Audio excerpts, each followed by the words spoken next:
Please welcome to the stage, Director of The Woman King, Gina Prince Bythewood.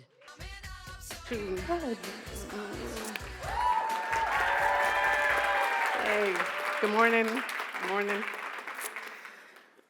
All right, Thuso. I have a very serious thing about time. It's an athlete thing. If you're early, you're on time. If you're on time, you're late. So I cast Thuso in the role of Nawi in April, 7 months before shooting. Whereas some actors may be less forthcoming about their level of athleticism when auditioning for a film with action, Thuso is actually very honest about the fact she had zero athletics in her background.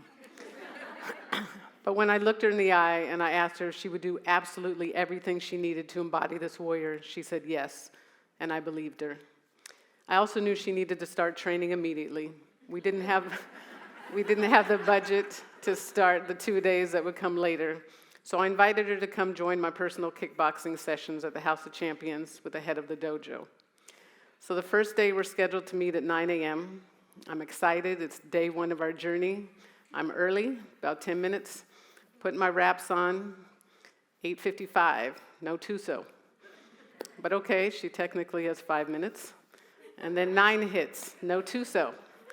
Now I'm tight, and I'm checking my phone. There's no text. Now it's 9:05, and I'm pissed. And I'm questioning everything about her casting. At this point, I'm like, let me go get my workout in, and then I'm gonna go deal with this. So I walk across the gym, and I happen to glance over at the bag room where an early morning class is getting it in, and I stop. There's Thuso, sweating, pounding on the bags. She had signed up for 2 months of Muay Thai and boxing classes on her own and had been there since 8 a.m. working out. She jogged over and saw me, worked out with me for another hour. When I tell you my heart melted, because she was exactly who I thought she was.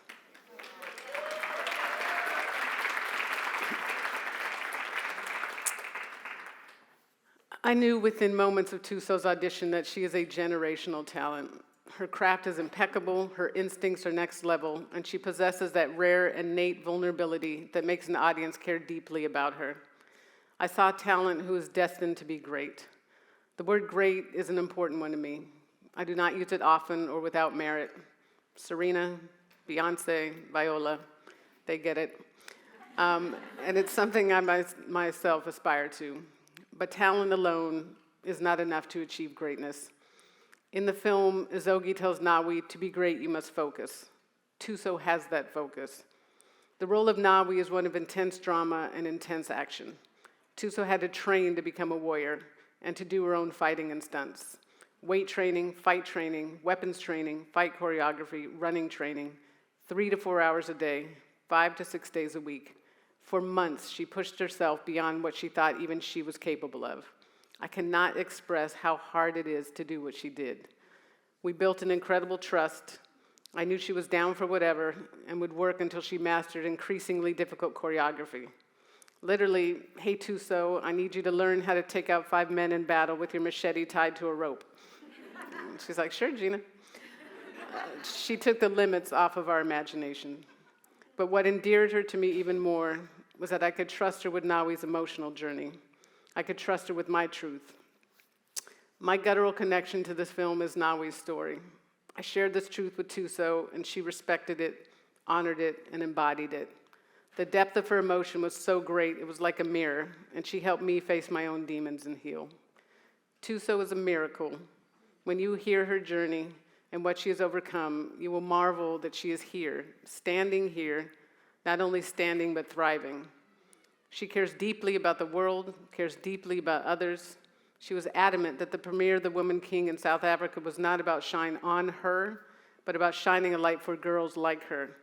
She created an incredible itinerary that took her back to her school so that they could see what is possible. Maybe it's this deep empathy that allows her to wear the skin of characters like Nawi and like Cora from Underground Railroad as if they're her own. Whatever the case, we are all better for it, and I'm so grateful that we now share an orbit. Ladies and gentlemen, Thuso Mbedu.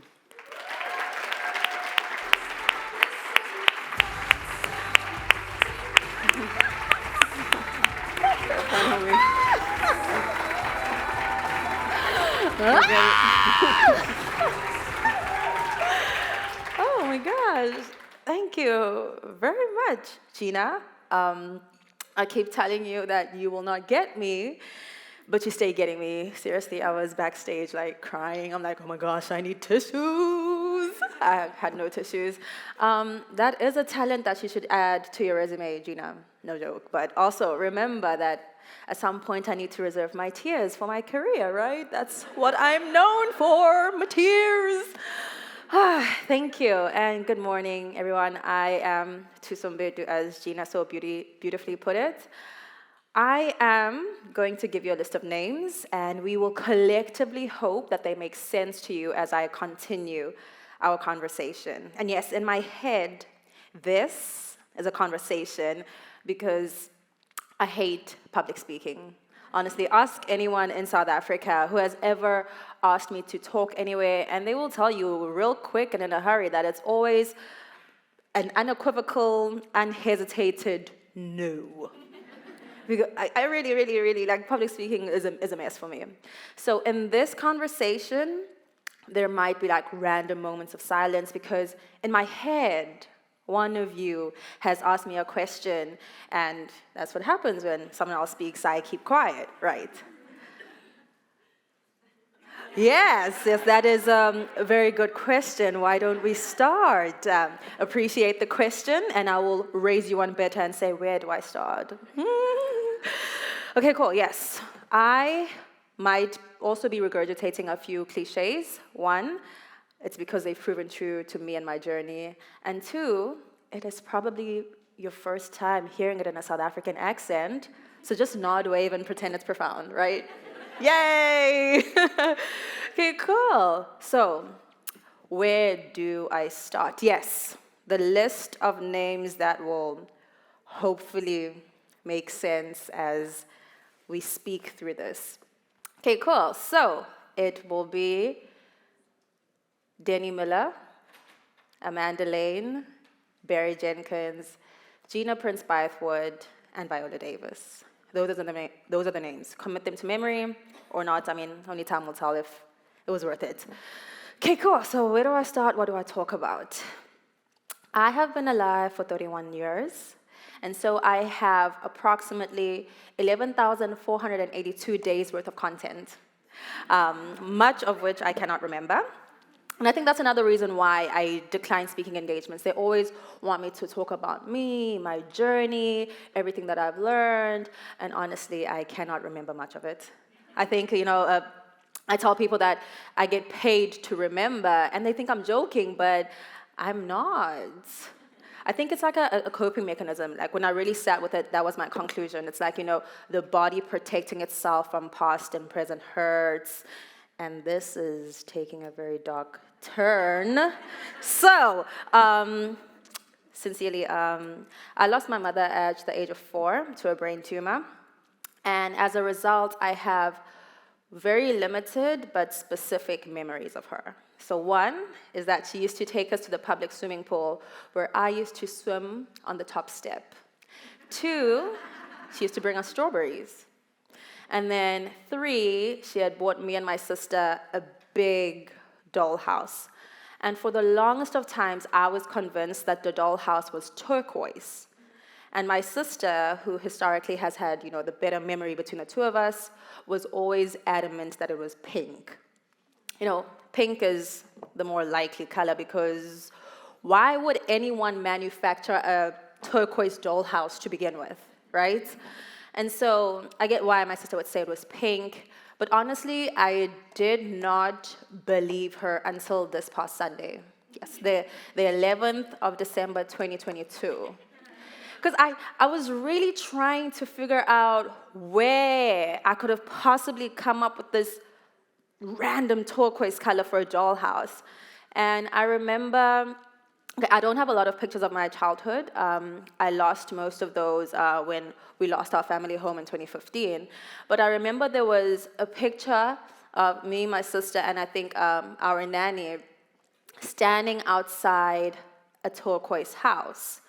And I think that's the house that we lived in prior to losing our mom. And so I think it was, it was that association. And I was very proud of myself on Sunday because it's a new memory that I unlocked, right?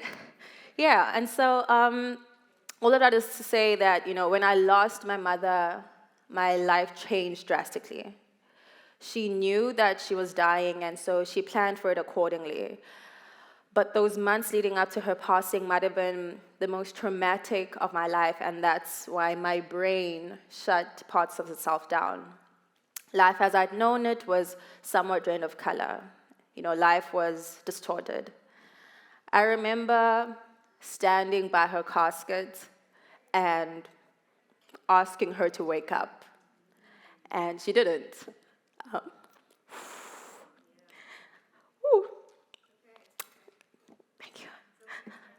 None of what was happening made sense to me in the moment, and so a part of me shut down, and I became okay with living unseen and unheard. My grandmother became me and my sister's legal guardian when our mother passed away, and she did her very best to raise us, and I will always be grateful to her for it. The years spent with our grandmother actually gave me my why for being in this industry. See, I am of the conviction that life could have turned out much worse for me and my sister had it not been for our grandmother. We see it every day in South Africa. In 2019, there were about 26,000 known children living in child-only homes in South Africa. And we all know the damage that COVID has done, and so one can only imagine what the numbers are now. And my sister and I didn't fall under that statistic because we had our grandmother. And so I hope that one day I can be that for someone else, whether it be through sourcing funding or for someone's education or having a home for children without parents or starting a school where kids don't have to pay school fees. That is the reason why I'm here. In university, I did a Bachelor of Arts in Dramatic Arts, and I wouldn't trade the experience in for anything. It was in my third year of university, at the age of 21, that I had the opportunity to go to New York for an acting summer program, and it was my first time on a plane. Everything was perfect because I actually landed in New York on my 21st birthday. I graduated my honors with cum laude, and I got my first professional job in May 2014. Denny Miller, a name that's on the list. Denny Miller was a director who took a risk and cast an unknown actress as one of his leads in a cast of veterans. In June 2014, we all looked forward to my graduation ceremony, my entire family. And there was one aunt in particular who had helped our grandmother raise us, who was really excited to come see me graduate, and she had never been to Johannesburg, which is where I did my bachelor's degree. And I was very excited for her to come experience it with me because she had raised us as her own. And she was going to stand in the gap for our grandmother who had suffered a stroke and was rendered bedridden from April that year. 3 days before my graduation ceremony, my aunt passed away in a car accident. None of my family members, save for my sister, could attend my graduation because they had to arrange the funeral. And I couldn't go to my aunt's funeral because I was afraid of losing my job. And honestly, I lost a little bit of color in my life then. And about 5 weeks later, 3 days before my first TV debut, my grandmother passed away.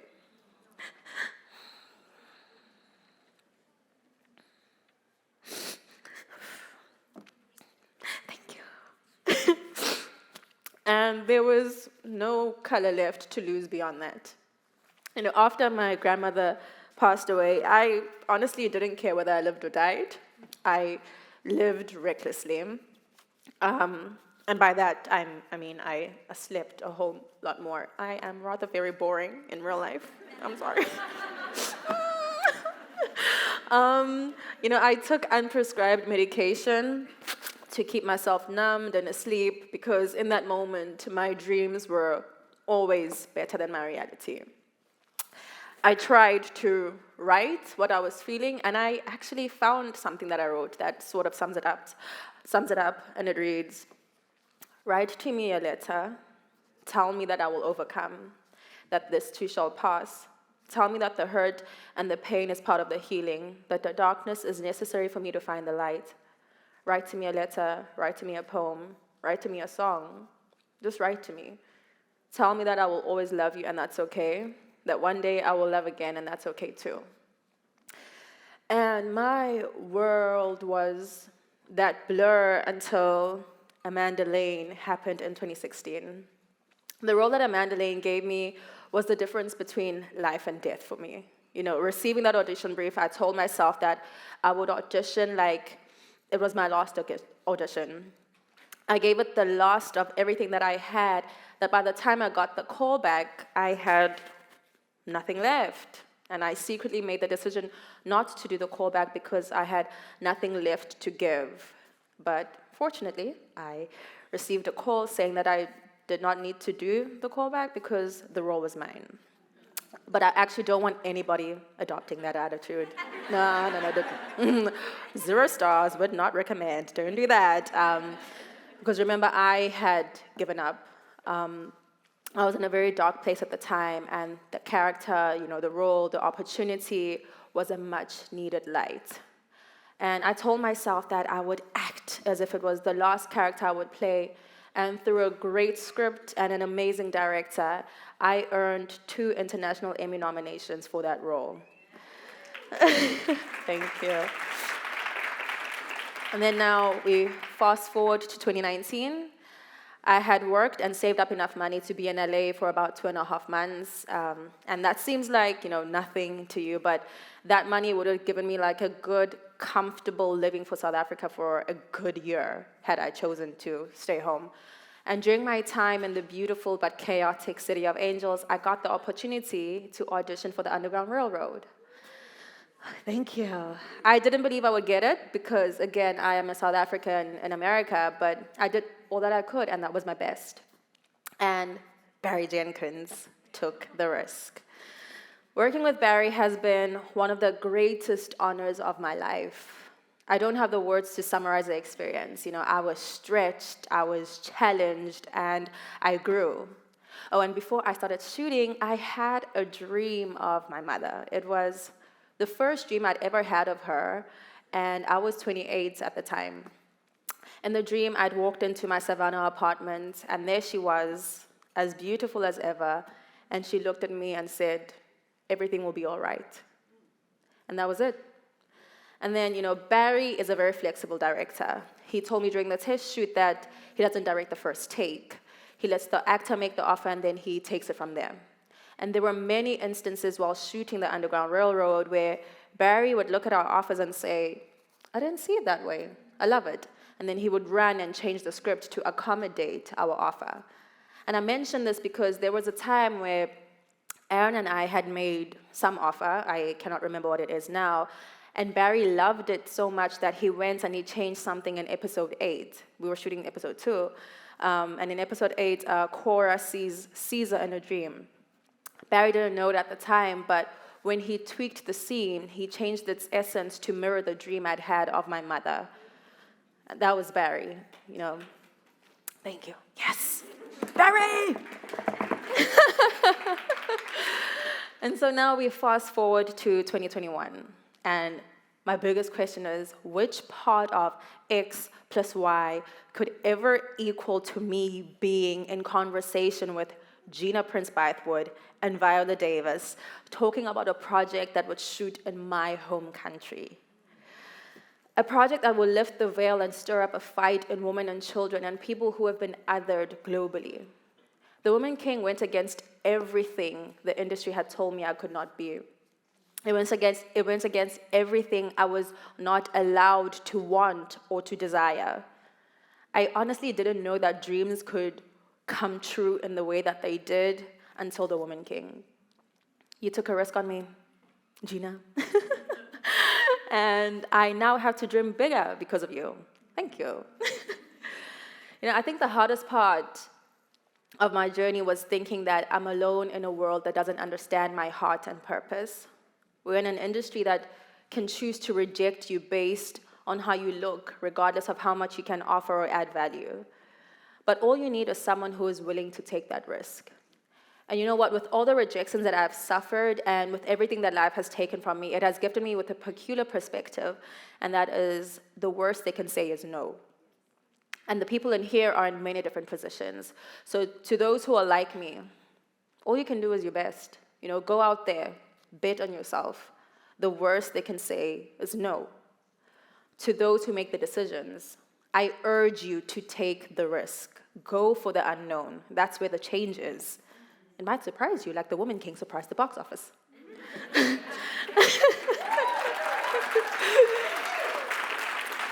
And then, to all of us, you're not alone. It gets lonely, it gets scary, it gets hard, but you're never alone. And because of the aforementioned names, English is not my first language, it's my second language. I can now walk into rooms and talk about projects that will change other people's lives. Paramount Plus partnered with me on their social impact initiative with the aim of educating, impacting, and empowering Africans within the spaces of equity, climate, and health. And so I'm a step closer to opening that home, creating those opportunities, and changing those lives. And it's all because a handful of people took a risk on me. So even when I walk into these rooms to speak my heart and purpose, I do it unafraid because the worst they can say is no, because they don't see the vision. But that doesn't take my vision away. And I know that you have a vision. What is it? Write it down, make it plain, and then fight for it. When I sat and reflected on it, I was led to believe that I can use my craft and influence to bring about healing and social change. And I'm very happy to say that I am beginning to see those seeds coming into fruition this year. This year is the first year that my reality feels a bit better than my dreams, and it's all because of those who believed and supported me. Thank you. Oh, sorry. So, to Sharon and TheWrap, sincerely, thank you. I think I honored this invite because for the first time in my life, I realized that I'm seen and I'm heard. I might not have been able to wake my mother up, but now I know that I can raise the dreams that were buried inside of me. Yes, that's... Thank you.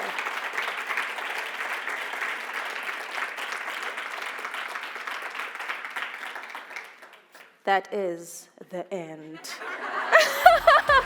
You guys.